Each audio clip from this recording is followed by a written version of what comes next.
Merci de prendre le rendez-vous de l'actualité sur Eden TV. Mesdames et messieurs, bienvenue au sommaire de cette édition.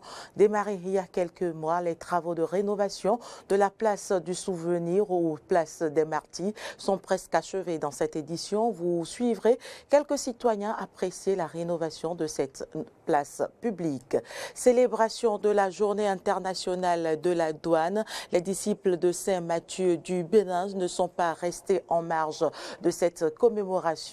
Dans un instant, le point des manifestations officielles qui se sont déroulées hier à Cotonou. Et puis, hors de nos frontières, les chefs d'État de l'Afrique de l'Ouest se réunissent aujourd'hui pour discuter d'éventuelles sanctions contre la junte burkinabé.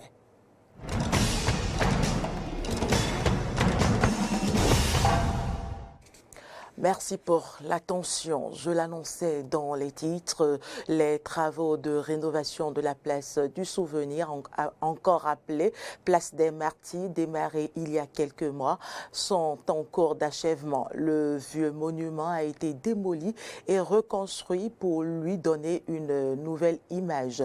En attendant la fin des travaux et l'ouverture de la place au public, les citoyens apprécient. Ils sont au micro de Clémence Tonokwa.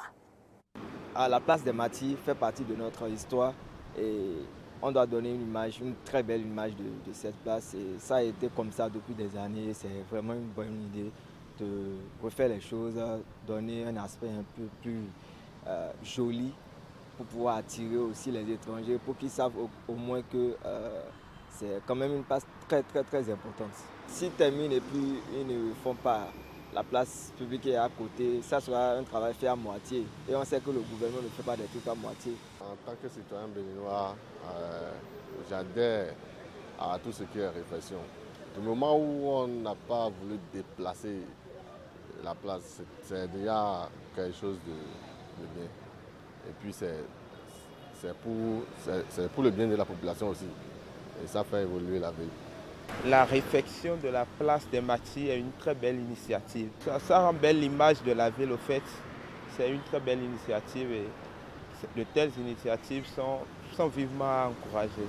Si les travaux allaient au-delà, la place publique aussi, si c'était pris en compte, ça serait plus belle, plus jolie, puisque le derrière gâte un peu, salit un peu l'image de ce qui vient d'être fait au fait. Je suis tellement content de la place qu'ils sont en train de réfectionner. Je suis tellement content. Ça donne un bon aspect à la ville. Mais ce que je souhaite, il faudrait, quand on finit la place, il faudrait que l'emplacement ici soit aussi bien fait aussi, pour que ça soit bien aéré. Le travail qui se fait à la place des Martyrs est un bon travail. La statue et tout ce qui l'entoure est correct. Mais pour que le travail soit mieux apprécié, il faut qu'à la fin des travaux, on nettoie toute la place publique. De 59 médias en ligne par la Haute Autorité de l'Audiovisuel et de la Communication. C'est la décision 22-003-BAAC du 19 janvier 2022 portant sélection de l'institution de régulation des médias au Bénin qui définit leurs modalités d'éligibilité définitive. Mais en attendant que les accords soient signés par les organes sélectionnés, quelques consommateurs de l'information via les réseaux sociaux se prononcent sur la décision. Ils sont au micro de Hayat Foui. Vous savez, aujourd'hui le monde évolue et le numérique aussi évolue. Donc tout le monde n'a plus le temps de s'asseoir face à la télé pour suivre le journal et les infos. Donc on est obligé de faire avec. Ce qui veut dire que dans mon boulot, je vais prendre mon portable et suivre le journal en ligne. Mais le problème dans ce secteur-là, est-ce que la RAC aura les yeux dans tout ce qu'ils vont faire? Est-ce qu'ils auront le temps de les suivre? Parce que le numérique aujourd'hui, il suffit qu'ils lancent une information et ça passe dans tout le monde entier. Donc s'il peut y avoir des garde-fous pour sécuriser la ligne, je crois que ça va beaucoup nous arranger parce que aujourd'hui, tout évolue et tout file. Donc, il faut que dans ce secteur-là, faut qu'il y ait les yeux pointus de la RAC. Il ne faut pas que ça soit un truc de 2 jours et ils vont baisser les bras et après on va dire que telle personne a mal parlé, telle personne a lancé des fausses informations. Moi j'approuve ça. J'approuve ça. Et vous savez, la RAC ne fait pas les choses au hasard. Avant de faire, ils ont d'abord étudié. En cas de ci, on va réagir comme ça. En cas de ça, il y aura telle réaction. Donc, sur ce point, moi, je n'ai pas d'inquiétude. Parce que, vous n'êtes pas sans savoir. Aujourd'hui, tout le monde est connecté. Parce qu'avant, c'était la radio qui était la plus suivie. La télévision vient en 2e position et la presse écrite vient en 3e position. Aujourd'hui, ce sont les réseaux sociaux. Mais si ce sont les médias qui envoient ça, ça a de crédibilité. Parce que les médias sont des professionnels. Ils vont traiter l'information. Je suppose, parce qu'ils savent qu'il y a la loi sur le numérique. Le code sur le numérique, parce que ça punit certaines dérives. Donc, ils sont censés connaître ça. Lorsqu'ils seront fautifs, parce qu'il y a les fake news, on va les appliquer la sanction. Si on ne les canalise pas un peu et on les laisse comme ça travailler, ils influencent, qu'on le veuille ou pas, la population. Ils influencent parfois même les décisions que nous prenons. Eu égard à cela, c'est une décision louable que le gouvernement a prise. Si il y a des lois qui encadrent cela et si la décision le gouvernement prend une décision pareille, c'est parce que le gouvernement a déjà des trucs là, des appuis techniques derrière pour contrôler ces choses. Donc on ne peut pas prendre une décision pareille sans contrôle. Et on parle de contrôle, on parle de mécanisme, on parle d'appui technique. S'il y a ces choses, on pourra y arriver quand même. Les acteurs de la douane béninoise ont célébré ce mercredi, à l'instar de la communauté internationale, la journée internationale de la douane. Les manifestations officielles ont eu lieu à la direction de la douane à Cotonou. Dorcas Arongan pour le compte rendu. L'accélération de la transformation numérique de la douane, c'est désormais le but visé par la douane. Depuis quelques années, des efforts continuent du Bénin pour moderniser et numériser le commerce et les douanes sont remarquables. Ces efforts s'inscrivent dans le cadre des réformes engagées par le gouvernement dans le secteur. La mise en œuvre de ce courageux programme de dématérialisation des procédures douanières en particulier et celle du commerce extérieur en général, y compris les paiements, s'inscrivent dans le cadre des réformes très ambitieuses initiées, suivies et soutenues par le gouvernement du Bénin.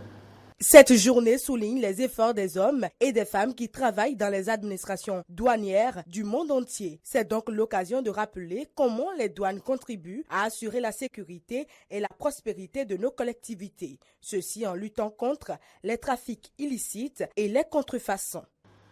Cette journée est une occasion pour mettre en lumière l'action des hommes et des femmes qui, au sein de l'administration douanière ou en relation avec elle, apportent leur contribution à l'accomplissement des missions dévolues à la douane en vue de l'atteinte de ces objectifs. C'est également une occasion pour tous de réfléchir sur le passé et l'avenir de la douane dans un monde en constante évolution. Elle est aussi pour nous le moment de passer en revue les réformes engagées et de faire le point sur les performances réalisées. En clair, cette rencontre est un moment d'évaluation du chemin parcouru dans la modernisation de l'administration des douanes du Bénin et une occasion de réaffirmer notre détermination à relever ensemble les nouveaux défis auxquels nous serons confrontés tout au long de cette année. Dans la dynamique de la digitalisation complète des services de la douane, la société Bénin Contrôle promet son soutien à la douane béninoise. Bénin Contrôle s'engage, monsieur le DG Douane, pleinement à vos côtés nous allons vous accompagner pour transformer numériquement et digitaliser la douane. Je veux pour preuve tout d'abord l'IAD.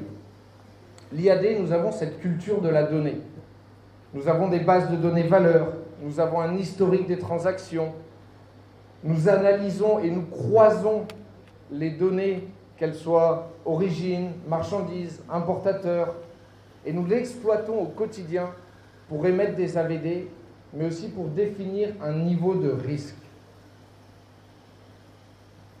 Les données nous aident à effectuer notre ciblage. Si je prends également le tracking, ce système nous permet de remonter chaque mois des milliers d'informations, des milliers d'alertes. Et ces données, nous les exploitons ensemble, Douane et Bénin Contrôle, au quotidien, pour déterminer si nous devons ou non intervenir auprès d'un chargement. La première édition de la célébration de la Journée mondiale de la douane a eu lieu en 2009 et a été dédiée à l'environnement.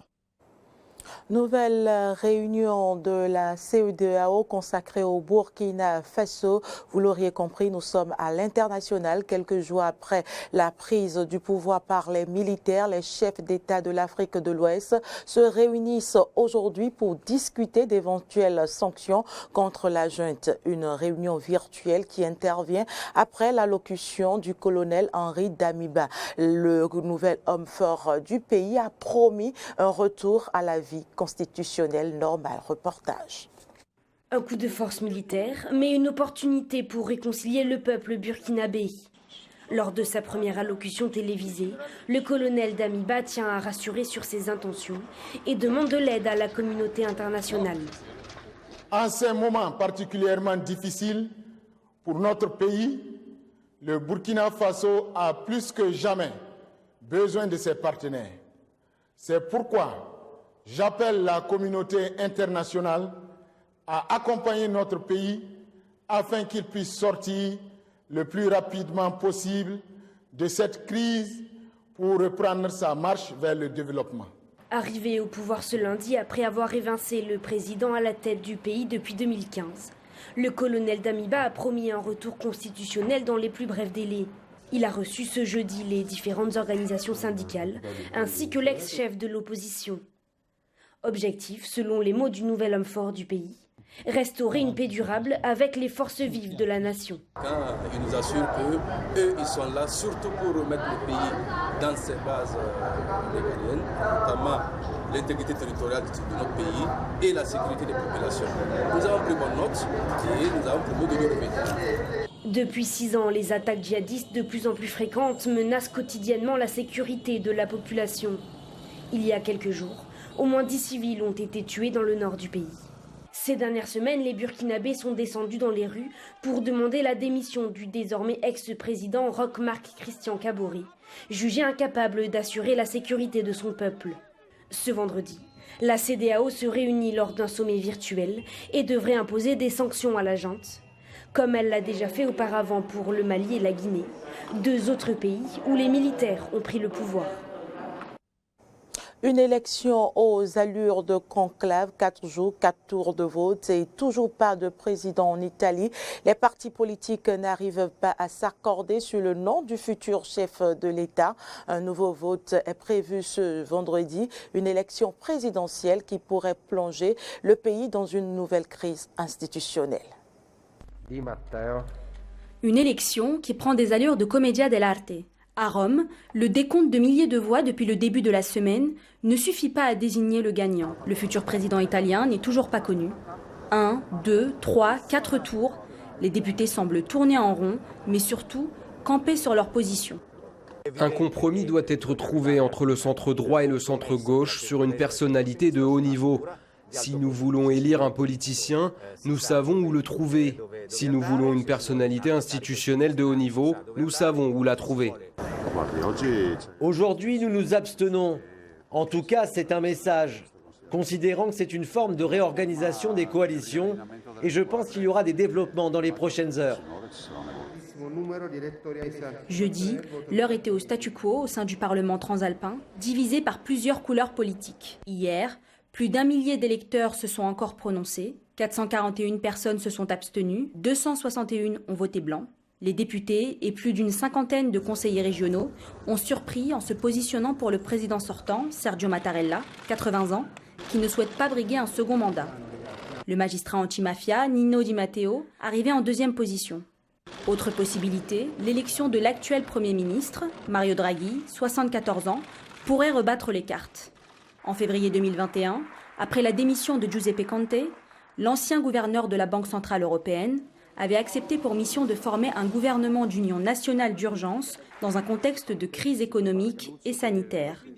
S'il n'a pas explicitement annoncé sa candidature, Mario Draghi n'en a pas moins laissé entendre qu'il saurait servir son pays. Mon destin personnel ne compte pas. Je n'ai aucune aspiration particulière d'aucune sorte. Je suis un homme, si vous voulez, un grand-père au service des institutions. L'élection de Mario Draghi au poste de président pourrait ainsi précipiter des élections anticipées. Des législatives sont pour l'heure prévues en 2023. L'Italie est surveillée de près par l'Union européenne. Le pays, durement marqué par la pandémie, affronte des enjeux financiers importants. Le prochain président élu pour 7 ans ne disposera que de pouvoirs honorifiques, mais il aura malgré tout pour mission d'éviter par sa médiation toute crise institutionnelle. Il a fallu 16 tours en 1992 pour qu'Oscar Luigi Scalfaro triomphe. La Russie ne veut pas la guerre, ce sont les mots de Sergueï Lavrov, le chef de la diplomatie russe, a déclaré ce matin à la presse que Moscou n'a pas l'intention d'envahir l'Ukraine, mais s'estime menacé par l'expansion de l'OTAN depuis 20 ans et par le soutien occidental à Kiev. On fait le point avec nos confrères de RT France. Si cela dépend uniquement de la Russie, il n'y aura pas de guerre en Ukraine, a déclaré le chef de la diplomatie russe, Sergueï Lavrov, lors de son interview par 4 stations de radio russes. L'interview a duré 1h30 et touchait tout un éventail des sujets concernant la politique internationale russe. Sergueï Lavrov a assuré que la Russie n'avait pas l'intention d'attaquer qui que ce soit, mais n'a pas exclu qu'il y avait des forces extérieures qui souhaiteraient une escalade dans la région. Je vous propose d'écouter. On sous-entend que tout dépend de nous et nous n'avons qu'à claquer des doigts et tout sera bien. Mais le Kiev, il a compris que Berlin et Paris ne vont pas le forcer à respecter les accords de Minsk. Et comme Zelensky a dit, nous n'aimons pas les accords de Minsk, mais ils sont importants parce que ça nous permet de garder les sanctions occidentales contre la Russie. C'est du cynisme pur. Et rien d'autre. Et ils comprennent que là, ils peuvent faire tout ce qu'ils veulent. Et on utilise Zelensky et son régime. Avant tout, ce sont les Américains qui l'utilisent pour attiser les tensions avec leurs alliés en Europe qui font de même. Et le gage, ce n'est pas le sort de l'Ukraine. L'important, c'est d'attiser la tension autour de la Fédération de Russie pour en venir au bout de ce sujet et s'en prendre à la Chine. Le ministre a également évoqué les sanctions qui seraient en préparation aux États-Unis et qui toucheraient des hauts responsables russes, dont Vladimir Poutine et Sergueï Lavrov en personne. Écoutez. En ce qui concerne les menaces des sanctions, on a dit aux Américains, y compris pendant les contacts entre les présidents, que cet ensemble des sanctions que Roman vous venez de mentionner, où on prévoit le blocage des systèmes financiers et économiques contrôlés par l'Occident, ce serait équivalent à la rupture des relations. C'était dit directement et je pense qu'ils le comprennent. Et je ne pense pas que ce soit aux intérêts de quelqu'un. Lors de l'interview, il a été également question des propositions russes en matière de sécurité mutuelle que la Russie avait remis aux États-Unis et à l'OTAN en décembre 2021. Sergueï Lavrov a encore une fois souligné que pour la Russie, la question de l'architecture de sécurité européenne était un sujet essentiel et que les autorités russes allaient continuer le dialogue dans ce domaine. Ce sera tout pour cette édition. Merci de nous avoir suivis. À très bientôt.